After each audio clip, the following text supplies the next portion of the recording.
Assalamualaikum warahmatullahi wabarakatuh. Kembali lagi bersama saya Yusdi Rardana. Pada video kali ini saya akan mencoba menjelaskan tentang teknik analisis data. Kita coba jelaskan pada slide yang pertama. Apa sih teknik analisis data? Jadi, teknik analisis data adalah suatu metode atau cara untuk mengolah sebuah data menjadi informasi sehingga karakteristik data tersebut menjadi mudah untuk dipahami dan bermanfaat untuk menemukan solusi permasalahan yang terutama adalah masalah tentang sebuah penelitian. Jadi, teknik analisis data ini menjadi salah satu hal yang paling krusial ketika kita akan melakukan sebuah atau suatu penelitian. Bagaimana teknik nanti data itu diolah. Di video sebelumnya saya sudah menjelaskan terkait dengan perbedaan teknik analisis data pada penelitian kualitatif dan kuantitatif. Nanti mahasiswa bisa memutar kembali videonya untuk perbedaan antara teknik analisis data, penelitian kuantitatif dan kualitatif. Saya mau lanjut ke yang berikutnya. Nah, tujuan daripada analisis data di sini yaitu untuk mendeskripsikan sebuah data sehingga bisa dipahami dan juga untuk membuat kesimpulan atau menarik kesimpulan mengenai karakteristik populasi yang berdasarkan data yang diperoleh dari sampel yang biasanya ini dibuat dengan dasar pendugaan dan pengujian hipotesis. Jadi di sini tujuan daripada data dianalisis adalah untuk mendeskripsikan sebuah data. Data-data yang sudah kita kumpulkan yang kita gunakan sebagai dasar untuk pembahasan daripada hasil penelitian, itu kita lakukan analisis data. Tujuannya untuk mendeskripsikan bagaimana hasilnya, apa yang terjadi pada data-data yang sudah saya peroleh, dan bagaimana hasil atau dampaknya daripada data-data yang sudah saya peroleh tersebut. Jadi tujuan analisis data di sini jelas ya, intinya adalah untuk mendeskripsikan sebuah data sehingga mudah untuk dipahami. Misalkan ada data tabel pertandingan. Nah, di situ nanti harus dijelaskan itu pertandingan kapan, pemenangnya siapa, ada berapa kali pertemuan, terus kira-kira nanti diprediksi hasilnya seperti apa. Itu adalah data-data yang bisa kita analisis ya, yang bisa kita lakukan untuk dibuatkan deskripsinya supaya yang membaca itu memahami yang dimaksud dengan memunculkan tabel atau data ya pada suatu penelitian. Oke, kita ke slide yang selanjutnya. Langkah-langkah analisis data secara umum. Di sini ada pengolahan data. Kita lihat pengolahan data itu ada penyuntingan atau editing, ada pengkodean atau coding, dan tabulasi atau tabulating. Yang kedua, penganalisaan data, dan yang ketiga yaitu penafsiran hasil analisis atau menginterpretasi hasil daripada NIA. Yang kedua tadi penganalisaan data. Kita lihat di sini penyuntingan ya, pengolahan data. Yang pertama adalah penyuntingan atau editing, di mana kalau kita mengambil data secara umum maka data tersebut masih general, sehingga kita perlu melakukan penyuntingan atau editing ya.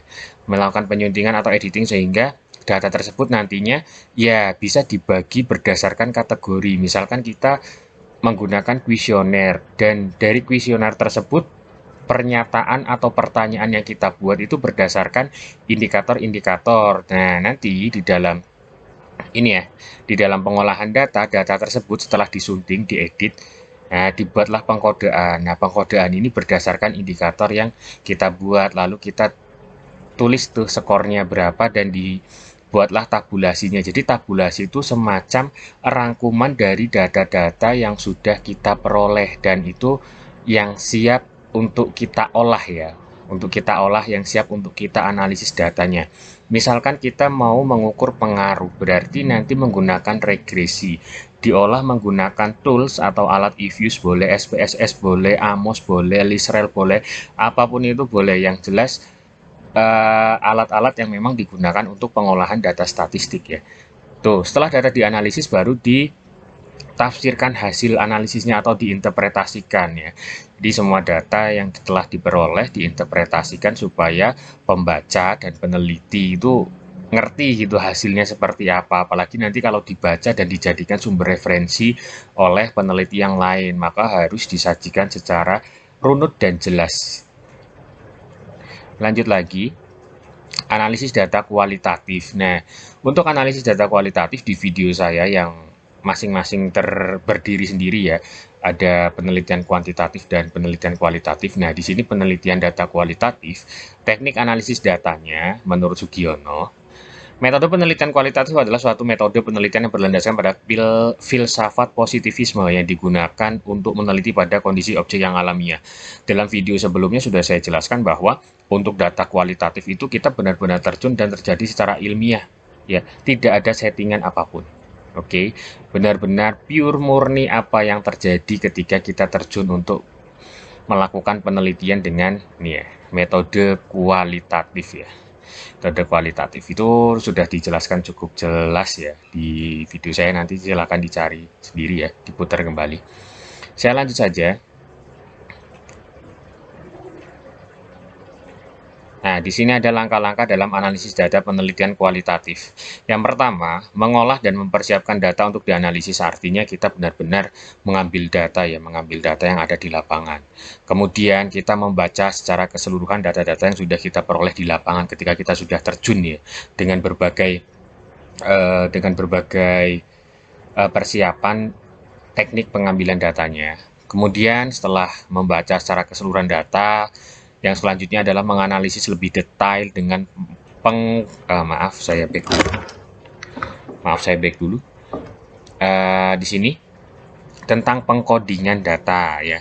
Menganalisis lebih detail dengan ya mengcoding data yang sudah saya jelaskan sebelumnya, bahwa nanti data-data tersebut dikelompokkan berdasarkan tujuan daripada penelitian. Saya mau ngapain sih penelitiannya? Nah, itu nanti data-datanya sudah dikelompokkan supaya penginterpretasian, penganalisisan, dan pembahasannya lebih mudah.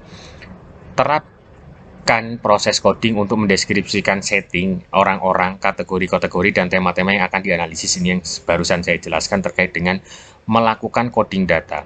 Selanjutnya, sajikan kembali tema dalam narasi atau laporan kualitatif. Artinya, setelah kita melakukan coding data, berdasarkan tadi ya tujuan kita melakukan penelitian itu apa saja, dikelompokkan ya berdasarkan setting, orang-orang, kategori, dan lain sebagainya. Kemudian baru kita buat interpretasinya, kita narasikan kembali ya dalam bentuk laporan kualitatif. Yang terakhir yaitu menginterpretasikan atau memaknai data. Nah, ini ya, jadi masih jadi satu ya, karena kan di sini kan sajikan kembali tema dalam narasi. Oke, setelah dinarasikan baru kita bahas ya. Maksudnya dibahas itu melakukan pembahasan. Bagaimana dengan teorinya, apakah sesuai atau tidak, ataukah ada pengembangan. Nah, itu karena nanti penelitian kualitatif harapannya akan muncul teori-teori baru. Lanjut, di sini akan ada pembahasan analisis data kuantitatif. Ini juga sudah pernah saya bahas di video saya ya, yang berjudul metode penelitian kuantitatif. Di sana sudah dijelaskan secara jelas.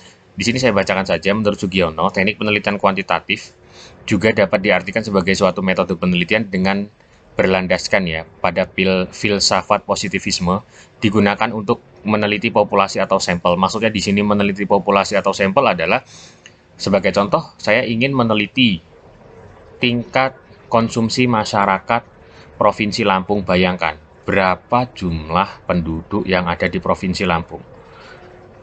Itu kan termasuk ke dalam populasi ya, karena kan yang saya bahas, saya mau meneliti tentang tingkat konsumsi masyarakat Provinsi Lampung. Kalau saya menggunakan teknik populasi, berapa juta dan berapa lama waktu yang saya gunakan untuk proses pengambilan data. Makanya bisa saja nanti untuk data kuantitatif ya, dalam penelitian kuantitatif itu saya menggunakan sampel. Jadi saya hanya mengambil beberapa ya objek ya yang saya gunakan untuk dijadikan sebagai sampel, menggunakan teknik pengambilan sampel yang sesuai dengan kajian ilmiah sehingga dapat dijelaskan secara umum ya, bukan secara khusus. Artinya hanya dalam Provinsi Lampung saja. Mungkin nanti kalau beda provinsi akan beda lagi ya perlakuannya dan beda lagi hasilnya. Langkah-langkah dalam analisis data penelitian kuantitatif. Kita lihat ada checking data, editing data, dan coding data. Checking data itu artinya kita melakukan penginputan data-data yang sudah kita peroleh ya. Misalkan menggunakan kuesioner berarti skor-skornya. Misalkan menggunakan data sekunder berarti data sekunder tersebut kita buatkan tabulasinya, terus kemudian editing data.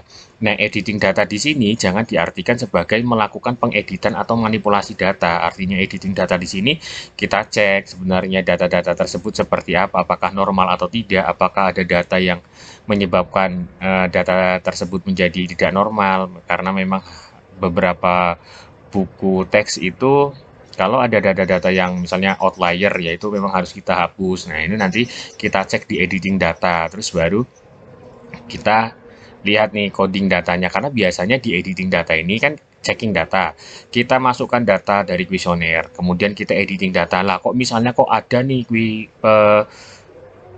yang ngisi kuesioner tuh skornya 4 semua dari awal sampai akhir. Nah, itu kan sebenarnya kan membuat data menjadi jelek. Makanya kalau nanti dicek kok ternyata itu memang yang membuat jadi jelek, yang tidak apa-apa, ketika di editing data ini kita hilangkan. Nah, kalau untuk coding data juga sudah dijelaskan, artinya dikelompokkan berdasarkan indikator yang digunakan untuk mengukur ya apa yang akan diukur dalam suatu penelitian. Terus kalau sudah selesai di coding baru ditabulasi ya, artinya sudah data yang siap diproses untuk diolah ya. Di sini ditabulasi. Oke, selanjutnya kita bahas tentang jenis data statistik. Ada data nominal, ordinal, interval, dan rasio. Maaf, terlalu cepat, saya back.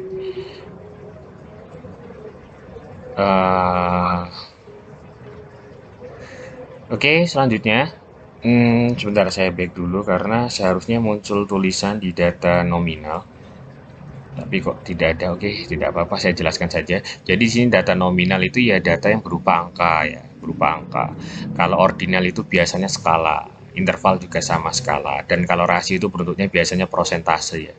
Kalau nominal tuh yang angka ya angka angka pasti gitu ya, kayak misalnya jumlah keluarga 2, jumlah pengeluaran 100.000 gitu ya. Kalau interval itu kan berarti kan ada rentangnya antara 1 sampai 2, 2 sampai 3, 3 sampai 4, dan seterusnya. Ordinal juga sama.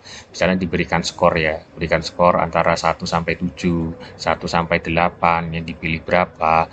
Kemudian kalau data rasio itu biasanya data berbentuk prosentase, artinya sudah digunakan melalui teknik penyaringan ya, dilakukan perhitungan dan hasilnya adalah berupa rasio, itu biasanya desimal ya, sudah didesimalkan. Oke, next. Tadi ada macam-macam teknik analisis data. Ada yang pertama adalah statistik deskriptif. Kalau di dalam statistika, statistik deskriptif itu yang sering mahasiswa dengar ya, min, median, modus, maksimum, minimum. Dah itu adalah statistik deskriptif. Mungkin ada standar deviasi ya. Di sini pengertiannya adalah statistik yang digunakan untuk menganalisis data dengan cara mendeskripsikan atau menggambarkan data yang telah terkumpul sebagaimana adanya tanpa bermaksud membuat kesimpulan yang berlaku untuk umum atau generalisasi. Artinya, data-data dalam penelitian kuantitatif itu hanya dihitung, oh nilai tengahnya berapa, median maksudnya nilai tengah ya, terus rata-ratanya berapa, minnya berapa, itu rata-rata ya, terus modusnya berapa, terus standar deviasinya berapa. Nah, itu hanya dijabarkan saja secara deskriptif ya, tidak untuk ini ya, tidak untuk dibuat kesimpulan, karena nanti misalnya pengaruh ya hasilnya dari pengaruh tersebut, dari regresinya.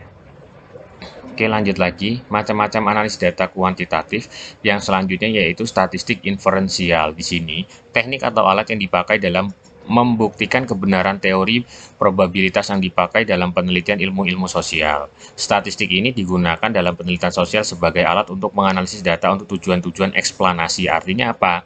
Kalau tadi deskriptif itu hanya menggambarkan data, persebaran data, ya, min, median, modus, dan standar deviasi, nilai maksimum minimum data. Kalau di inferensial itu kita sudah mulai fokus, misalkan kita neliti pengaruh berarti kita menggunakan regresi. Misalnya kok kita mau menghitung hubungan berarti kita menggunakan korelasi. Berapa besar hubungan antara X dan Y dan berapa besar pengaruh antara X dan Y, itu menggunakan statistik inferensial. Jadi mahasiswa sudah melewati mata kuliah statistik 1 dan statistik 2 harusnya sudah paham mana yang termasuk statistik deskriptif, mana yang masuk ke dalam statistik inferensial. Oke, itu saja materi video saya hari ini. Mudah-mudahan mahasiswa tetap semangat karena sebentar lagi kita akan menghadapi UAS.